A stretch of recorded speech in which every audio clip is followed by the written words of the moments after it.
Hello dear friends, how are you all? Our today's topics is interference of the waves, constructive and destructive interference. तो interference का मतलब क्या होता है बच्चों? इंटरफेरेंस का मतलब होता है वेव्स का मिलना. ठीक है, इंटरफेरेंस का मतलब क्या होता है? वेव्स का मिलना. So before discussing about the interference of the waves, first of all we discuss about the superposition principle. Superposition principle which leads the interference of the waves, okay, and standing wave and beats and all. So our first topic is superposition principle. Superposition principle क्या होता है? When two or more than two waves, इसकी definition लिखते हैं. when two or more than two waves superpose in a medium particles, then this is called superposition principle.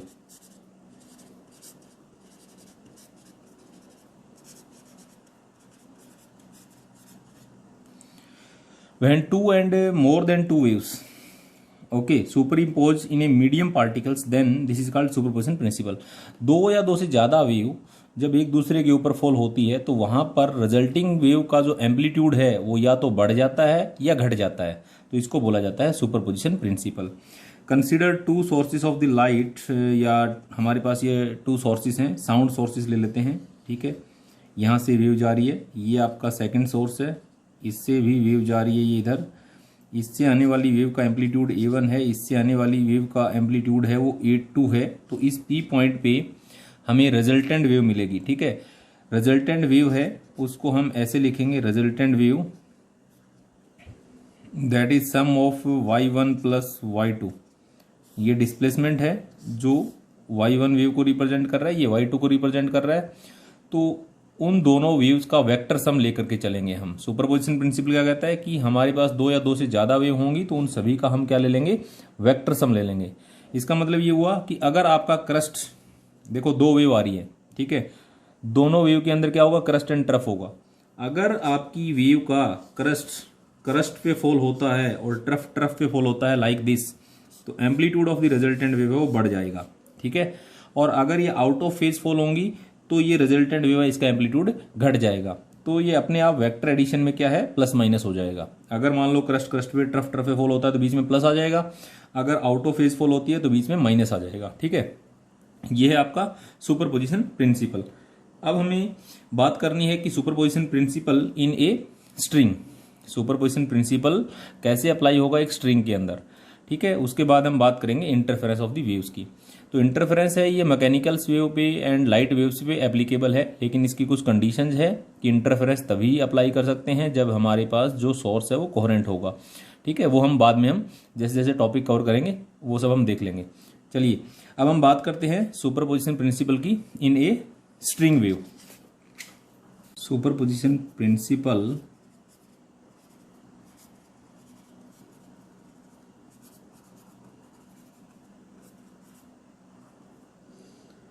in a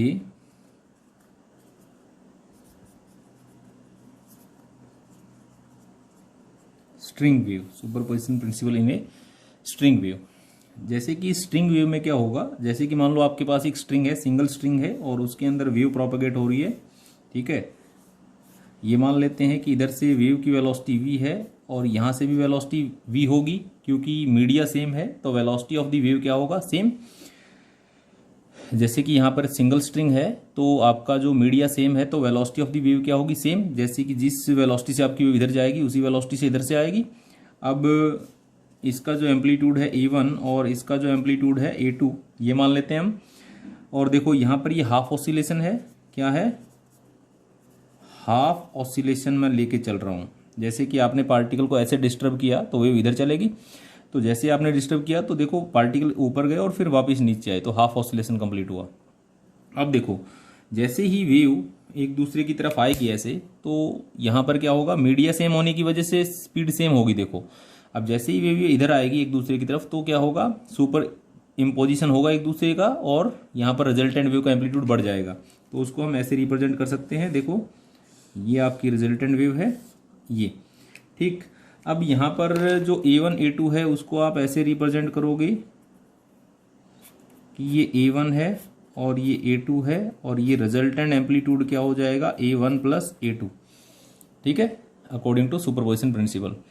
और देखो superposition principle है, ये इसके फर्दर प्रोपेगेशन को affect नहीं करेगा। ये वाली वेव इधर निकल जाएगी, इधर निकल जाएगी, तो होगा क्या उसके बाद बच्चों, देखो ये वाली वेव आपकी इधर और ये इधर निकल जाएगी, ठीक है। ये v वेलोसिटी से और इसका एम्पलीट्यूड था A1, ये अपने साथ अपना एम्पलीट्यूड लेके निकल जाएगी, A2 एम्पलीट्यूड है और इसकी वेलोसिटी v है, ठीक है। तो इस टाइप से होगा अगर वेव एक दूसरे की तरफ इस तरह से प्रोपेगेट कर रही है तो। और अगर वेव ऐसे ही प्रोपेगेट कर रही है लेकिन आउट ऑफ फेज है तो क्या होगा, देखो जैसे कि मान लेते हैं ये वेव आपकी इधर चल रही है और सामने से जो वेव आ रही है उसका फेज रिवर्स है, इसका जो एम्पलीट्यूड है A1 है, v वेलोसिटी है, मीडिया सेम है तो वेलोसिटी सेम होगी, इसका जो एम्पलीट्यूड है A2 है। तो देखो होगा क्या, सुपरपोजिशन प्रिंसिपल के अकॉर्डिंग हम देखें तो जो रिजल्टेंट वेव है उसका एम्पलीट्यूड ये हो जाएगा। मान लेता हूँ यहाँ पर A1 है वो A2 से बड़ा है, ठीक है, amplitude of A1 is greater than A2, तो रिजल्टेंट वेव है उसका एम्पलीट्यूड ये होगा, ठीक है। और वो कैसे होगा, देखो A1 आपका ये था, A2 आपका इधर होगा, तो रिजल्टेंट वेव का एम्पलीट्यूड क्या हो जाएगा A1 माइनस A2, और फर्दर प्रोपेगेशन हो जाएगा वेव का उसके बाद, ठीक है। जैसे कि ये वाली वेव आपकी इधर निकल जाएगी और ये वाली वेव आपकी इधर निकल जाएगी अपने एम्पलीट्यूड के साथ, A1 एम्पलीट्यूड इसका और v वेलोसिटी, ये v वेलोसिटी और ये इसका एम्पलीट्यूड A2। तो सुपरपोजिशन प्रिंसिपल है वो फर्दर जो प्रोपेगेशन है उसको अफेक्ट नहीं करता, ठीक है। तो ये तो था superposition principle in string wave. String wave में क्या हो रहा है, देखो यहाँ पर डिस्ट्रक्शन का काम हो रहा है और उससे पहले वाली जो आपकी वेव थी उसके अंदर कंस्ट्रक्शन का काम हो रहा था, ठीक है। कंस्ट्रक्शन का मतलब एम्पलीट्यूड इंक्रीज हो रहा था, यहाँ पर रिजल्टेंट वेव का एम्पलीट्यूड डिक्रीज हो रहा है। तो अब हम बात करते हैं application of superposition principal, application of superposition principal, ठीक है। एप्लीकेशन ऑफ सुपरपोजिशन प्रिंसिपल में हम बात करेंगे interference of the wave, stationary और standing wave and beats.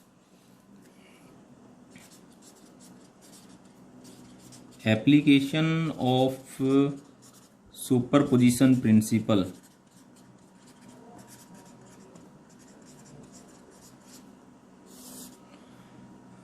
First application है इसकी इंटरफेरेंस, जो कि आज हमें डिस्कस करनी है। नेक्स्ट एप्लीकेशन है इसकी स्टेशनरी वेव और उससे नेक्स्ट एप्लीकेशन है दैट इज बीट्स। तो जो आपका सुपरपोजिशन प्रिंसिपल है इस टाइप की वेव और इस टाइप की वेव और बीट्स, ठीक है, इनके अंदर क्या है अप्लाई होगा। तो अब हमें इंटरफेरेंस की बात करनी है। इंटरफेरेंस क्या होता है, देखो यहां पर हेडिंग डाल लेते हैं,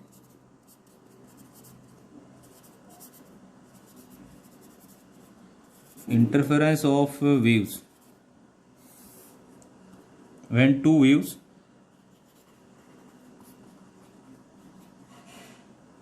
traveling in same direction with same speed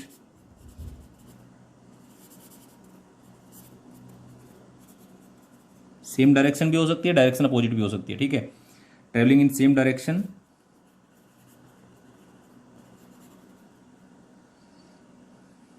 with traveling in same direction with same speed and same frequency superimpose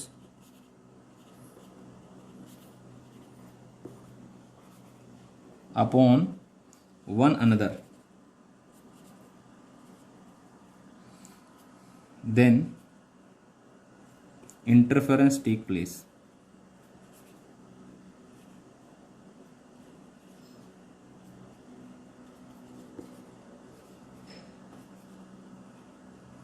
ठीक है, वहां पर क्या होगा इंटरफेरेंस होगा। क्या लिखा मैंने इंटरफेरेंस में, देखो when two waves travelling in same direction with same speed and same frequency. Same frequency का मतलब क्या होगा, जो आपकी वेव है उसकी फ्रीक्वेंसी कांस्टेंट होनी चाहिए, दोनों वेव्स की फ्रीक्वेंसी कांस्टेंट होनी चाहिए, मतलब वो वेव कोहेरेंट सोर्स से आएगी, कोहेरेंट सोर्सेज से वेव आनी चाहिए। कोहेरेंट सोर्सेज का मतलब क्या होता है, जिनसे आने वाली वेव की फ्रीक्वेंसी सेम होगी, फ्रीक्वेंसी सेम होगी, सेम मीडिया में वेव प्रोपेगेट करेगी, तो आपकी वेलोसिटी भी सेम होगी। जब v और न्यू दोनों सेम हैं तो लैम्डा भी क्या होगा, सेम होगा। ठीक है, तो यहाँ पर वो वेव सेम डायरेक्शन में प्रोपेगेट कर सकती हैं, अपोजिट डायरेक्शन में प्रोपेगेट कर सकती हैं। ठीक है, तो वहाँ पर क्या मिलेगा, हमें इंटरफेरेंस मिलेगा। तो ये होता है इंटरफेरेंस ऑफ द लाइट। अब देखो इंटरफेरेंस है, ये 2 टाइप का होता है, constructive interference and destructive interference. Constructive interference में कंस्ट्रक्शन होगा, मतलब रिजल्टेंट वेव का एम्पलीट्यूड बढ़ जाएगा, और डिस्ट्रक्टिव इंटरफेरेंस में रिजल्टेंट वेव का एम्पलीट्यूड डिक्रीज हो जाएगा। ठीक है, ये बात समझ में आ गई सबको। आगे चलते हैं, देखो types of the interference, constructive and destructive interference. Types of interference.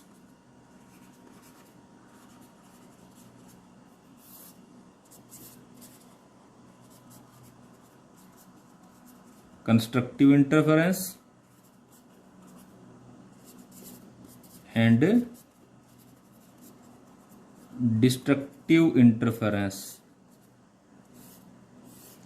Constructive interference में क्या होगा, आपका यहां पर सेम फेज इंटरफेरेंस होगा और इसमें अपोजिट फेज इंटरफेरेंस होगा। यहां पे लिख सकते हो सेम फेज इंटरफेरेंस, और इसमें क्या होगा बच्चों, opposite phase interference. Same phase का मतलब क्या है कि क्रस्ट क्रस्ट पे गिरेगा, ट्रफ ट्रफ पे गिरेगा। कंस्ट्रक्टिव इंटरफेरेंस में देखो क्या होगा, जैसे कि 2 वेव है आपकी, ये वाली वेव है इधर जा रही है, ठीक, और सेकंड वेव ये है, ये इधर जा रही है ऐसे।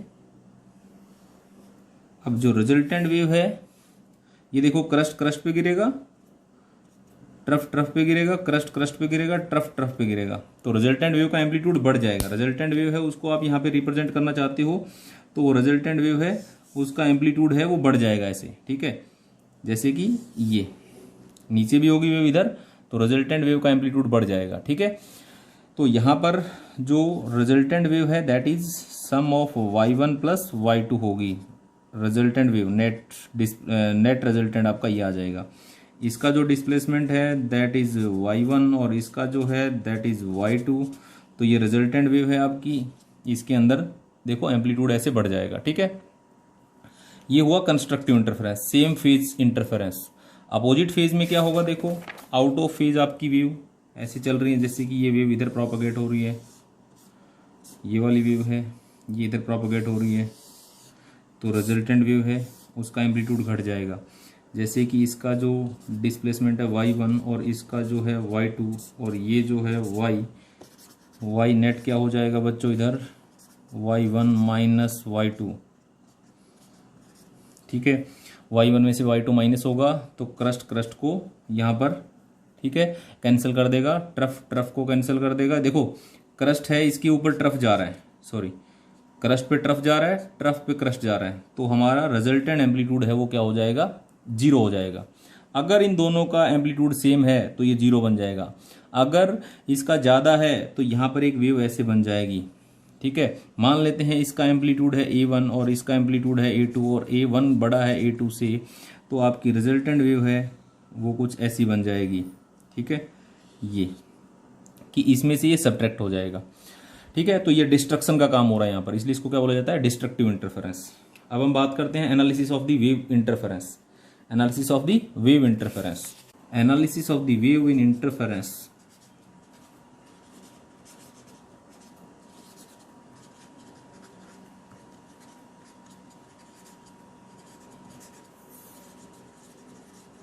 Analysis of the wave in interference. मान लेते हैं अपने पास 2 कोहेरेंट सोर्सेस हैं S1 और S2, इससे जो वेव प्रोपेगेट हो रही है, ठीक है, इसका एम्पलीट्यूड है A1 और इससे जो वेव प्रोपेगेट हो रही है इसका एम्पलीट्यूड है A2। ठीक है, और ये P पॉइंट है, इसके ऊपर जाने के बाद ये वाली वेव इधर निकल जाएगी, इधर निकल जाएगी, क्योंकि सुपरपोजिशन प्रिंसिपल है, फर्दर प्रोपेगेशन को अफेक्ट नहीं करता। इसका जो पाथ है ये मान लेते हैं x1 है बच्चों, ये x2 है।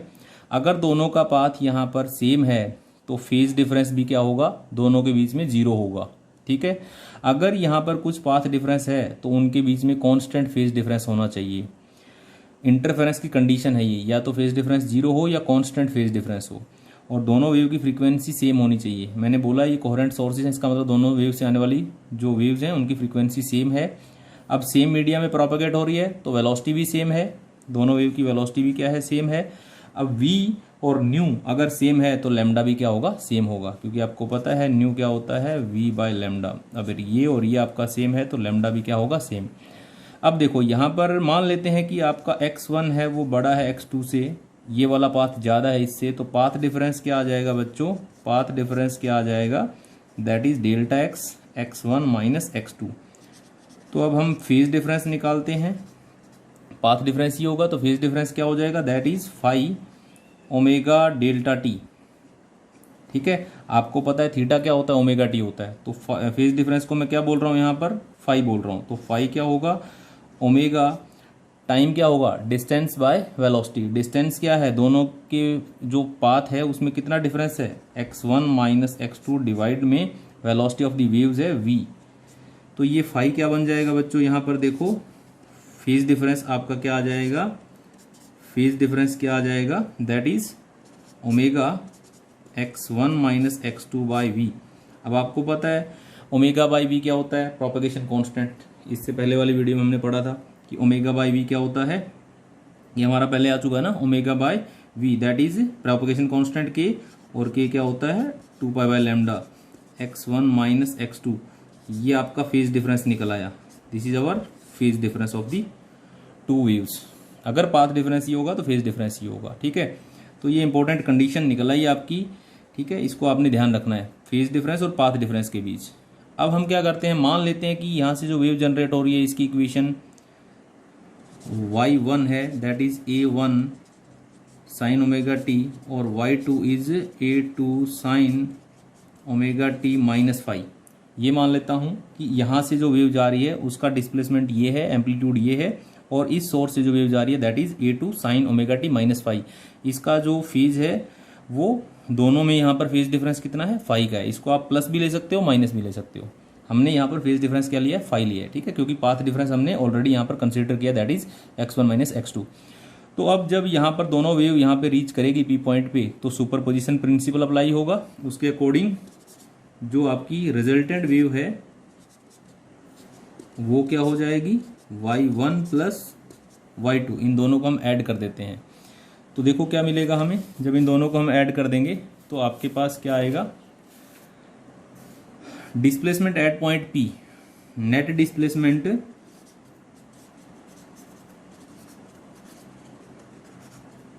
एट पॉइंट P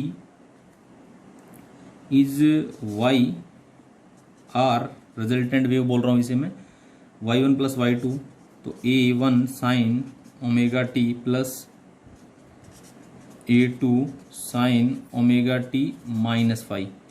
तो रिजल्टेंट वेव का एम्पलीट्यूड क्या बन जाएगा बच्चों, a1 sine omega t plus a2 sine a minus b का फॉर्मूला क्या होता है, sine a cos b minus cos a। अब a2 आगे चला जाएगा, sine a cos b minus cos a sine b, cos a sine b, ये आपका फॉर्मूला होता है साइन a माइनस बी का। अब a2 है ये, यहाँ भी मल्टीप्लाई होगा, अंदर भी चला जाएगा, तो रिजल्टेंट वेव क्या बन जाएगी, देखो इनमें से कुछ कॉमन आ रहा है, यहाँ पर आपका साइन ओमेगा टी कॉमन निकल जाएगा, तो पीछे क्या बचेगा, a1 plus a2 cos phi, और साइन ओमेगा टी कॉमन आ जाएगा माइनस। अब यहाँ पे क्या बचने वाला है, इसको इधर ले आओ आप, मतलब कि a2 साइन फाई, इसको इकट्ठा लिख देता हूँ, और कोस ओमेगा टी।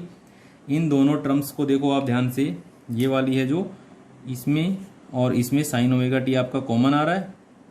ठीक है, इसको मैंने आगे लगा दिया और ये यहाँ लिख दिया ऐसे।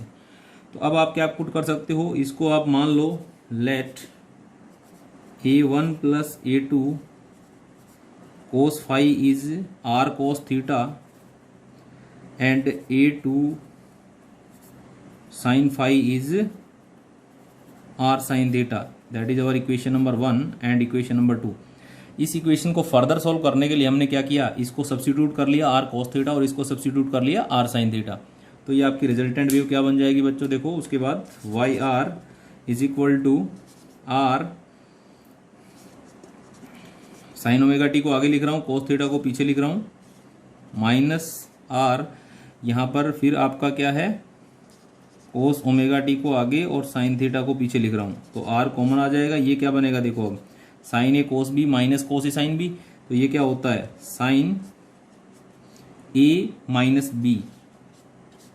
तो यहाँ पर आपकी जो रिजल्टेंट वेव है वो ये निकल आई है। ये ओके, देखो क्या किया हमने, इसको हमने पुट कर दिया आर कोस थीटा, इसको आर साइन थीटा। अब यहाँ से आर कॉमन निकल गया आपका और ये पीछे बचेगा sine a cos b minus cos a sine b, होता है sine a minus b. That is our resultant wave equation, resultant wave of the two waves. अब हमें ये क्या है, आर इज रिजल्टेंट एम्पलीट्यूड, हमें यही निकालना होता है, resultant amplitude r is resultant amplitude. तो इसकी बात करते हैं। अब क्या करेंगे, इन दोनों वेव का स्केयर करके ऐड कर देते हैं, ठीक है, तो आपका रिजल्टेंट निकल आएगा। Resultant of the amplitude wave से हमें क्या मिलेगा, intensity of the resultant wave, क्योंकि जो आपका एम्पलीट्यूड होता है ना बच्चों, उसका स्केयर क्या होता है, इंटेंसिटी के इक्वल, मतलब intensity is directly proportional to square of amplitude, ये होता है। तो इसलिए हम रिजल्टेंट एम्पलीट्यूड निकालेंगे। अब resultant amplitude of the wave कैसे निकालेंगे, दोनों का स्केयर करके ऐड कर देते हैं। Adding equation number 1 and 2 after squaring, squaring and adding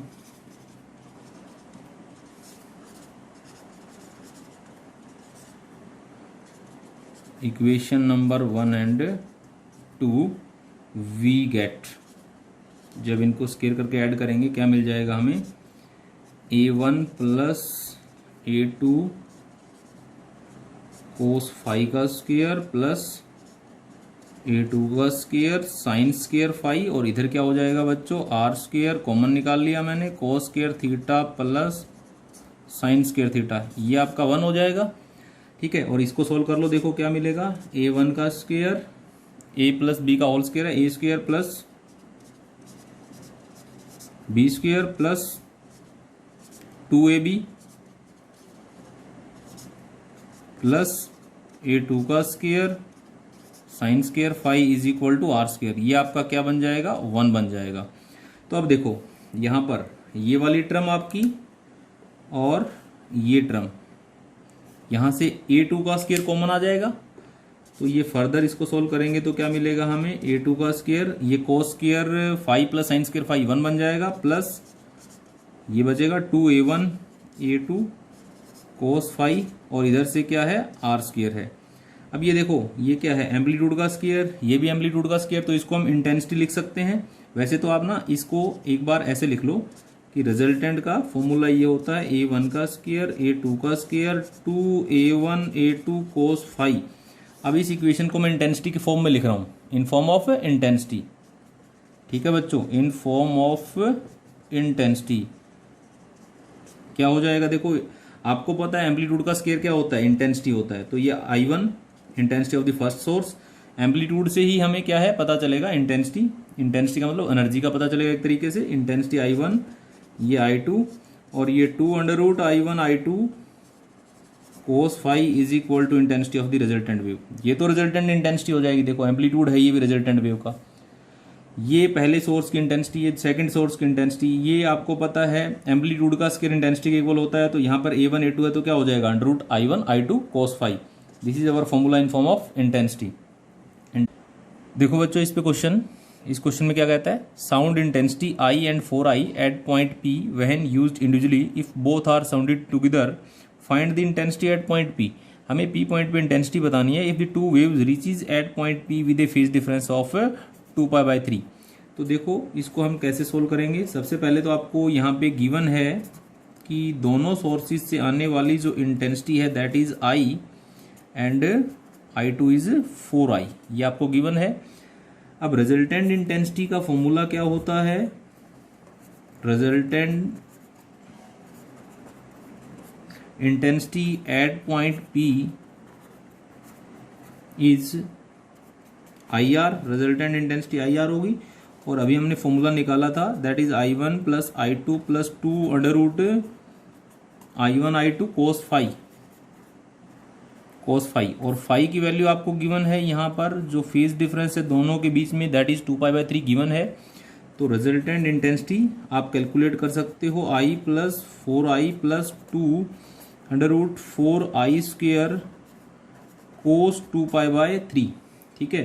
तो ये क्या हो जाएगा, देखो यहाँ पर IR ये हो जाएगा 5i प्लस यहाँ पर 2 √4 का जो है √4 है, ये क्या हो जाएगा 2, तो ये हो जाएगा 4i इंटू कोस 2π/3, तो ये होता है -1/2, ठीक है। -1/2 हो जाएगा ये, 2 × 180/3 कोस 120 -1/2, ठीक है। तो ये 2 हो जाएगा, यहाँ पर हमें मिल जाएगा 3i, ठीक है। तो ये देखो 5i माइनस, ये माइनस है, ये यहाँ आ जाएगा 2i, 3i, ये आपका आंसर हो जाएगा। Answer of this question is 3i। अब देखो अनदर क्वेश्चन, ये क्या कहता है इसमें, देखो सेकंड क्वेश्चन में, sound from 2 identical sources S1 and S2 reach at point P when both reaches the same phase intensity at P is I notes. दोनों सोर्सेस से जो इंटेंसिटी आएगी वो क्या है, हमारी सेम फेज में होगी और दैट इज I नोट, ये हमें गिवन है। The power of S1 is now reduced by 64%, power है वो रिड्यूस हो जाती है 64%। Phase difference varied S1 and S2 continuously, अब देखो फेज डिफरेंस कंटिन्यूसली वेरी हो रहा है। Find the ratio of maximum to minimum intensity at point P। अब हमारी जो इंटेंसिटी है वो क्या होगी, देखो इसका सोल्यूशन क्या हो जाएगा क्वेश्चन का। सबसे पहले आप देखो यहाँ पर कि same phase means constructive interference. Same phase का मतलब क्या होता है, सेम फेज मीन्स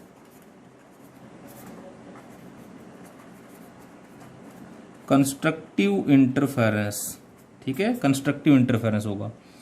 तो कंस्ट्रक्टिव इंटरफेरेंस में जो रिजल्टेंट वेव है वो क्या होती है, I1 plus I2 plus 2 √I1 I2, ठीक है।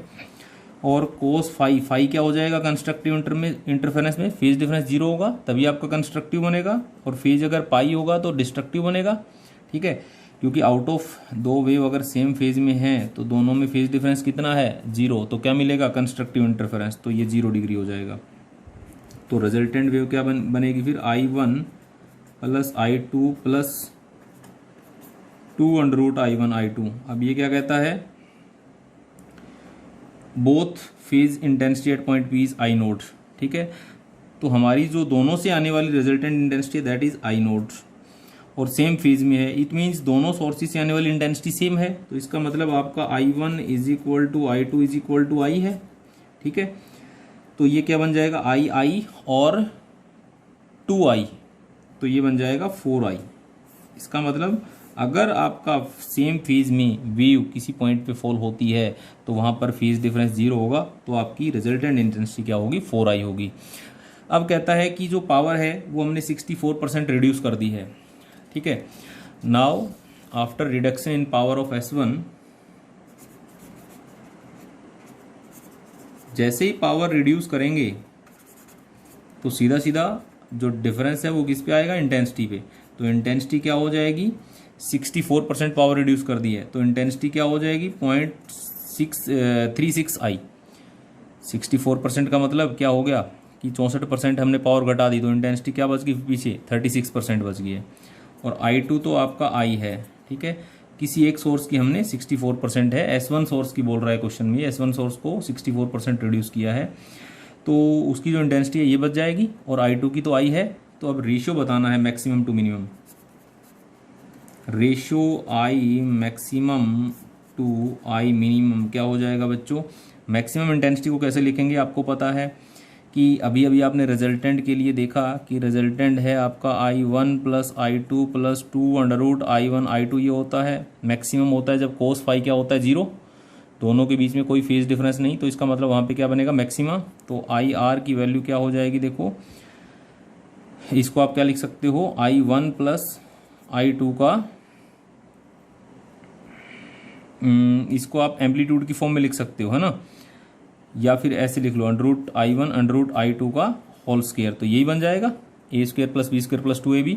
ऐसे ही ये तो हुआ मैक्सिमम के लिए, ऐसे ही अगर मैं मिनिमम के लिए लिखूं तो √I1 माइनस √I2 का होल स्क्वायर, क्योंकि जो आपका कोस फाई है वो क्या हो जाएगा, पाई हो जाएगा। आउट ऑफ फेज दो वेव ऐसे आउट ऑफ फेज चलेगी तो एक दूसरे को डिस्ट्रैक्ट करेगी, तो वहाँ पर कोस फाई है आपका वो 180 हो जाएगा। कोस 180 क्या होता है -1, तो यहाँ माइनस आ जाएगा। ठीक है, अब मैक्सिमम मिनिमम का हमने फॉर्मूला यहाँ से रिजल्टेंट इंटेंसिटी से हमने निकाल लिया है, that is √I1 plus √I2 का स्क्वायर, और नीचे है √I1 माइनस √I2 का स्क्वायर। ठीक है, तो I maximum to I minimum क्या मिलेगा बच्चों। अब देखो ये आपका, देखो यहाँ पर स्क्वायर में माइनस तो प्लस हो ही जाएगा।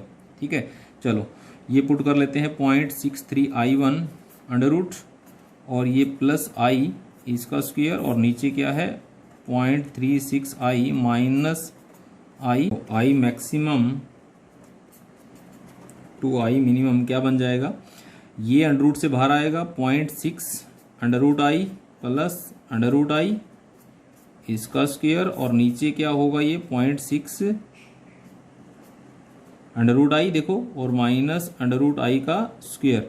तो ये I यहाँ पे आपका कॉमन आ जाएगा, अंदर बचेगा 1.6 डिवाइड में नीचे क्या बचेगा माइनस का 0.4 इसका होल स्क्वायर। तो इसको आप सोल्व करोगे तो क्या मिलेगा आपको, ये मिलेगा आपको यहाँ पर 16। ठीक है, ये आपका आंसर हो जाएगा। ये अंडर √ जो √I1 है, ये √I आपका कॉमन आ जाएगा। ठीक है, ये ऊपर नीचे कैंसिल हो जाएगा।